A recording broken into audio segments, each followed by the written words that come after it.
બારડોલીના સાકરી ખાતે 23 બારડોલી લોકસભા મતવિસ્તારમાં બૂથ પ્રમુખ સંમેલન યોજાઈ રહ્યું છે, જેમાં પ્રદેશ અધ્યક્ષ સી.આર. પાટીલ સહિત મોટી સંખ્યામાં કાર્યકરો, હોદ્દેદારો, પેજ પ્રમુખોએ હાજરી આપશે.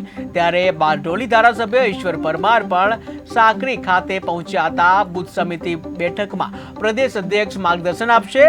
આવનાર લોકસભાની ચૂંટણીને લઈને માર્ગદર્શન આપવામાં આવશે.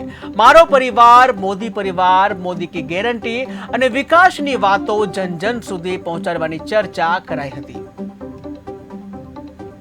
26 બેઠકો પૈકી બારડોલી લોકસભાની અંદર આજે અમારે બૂથ પ્રમુખનું સંમેલન આજ રોજ ગુજરાતના પ્રદેશ અધ્યક્ષ શ્રી સી.આર. પાટીલ સાહેબની અધ્યક્ષતામાં રાખવામાં આવ્યું છે, જેમાં અમારા 2156 બૂથો જે આવે છે એ તમામ બૂથ પ્રમુખોને આજે અહીં હાજર રાખવામાં આવ્યા છે. અને લોકસભાની ચૂંટણીને ફક્ત 30 દિવસો જ્યારે બાકી છે ત્યારે અહીંથી બૂથ પ્રમુખોને એક આહવાન કરવામાં આવે છે કે આપણે ભારતીય જનતા પાર્ટીએ જે આપણે નક્કી કરેલું છે ગુજરાતની અંદર તમામ બેઠકો 5 લાખના મતથી જીતવી, તો તેના માટે કામે લાગી જવા.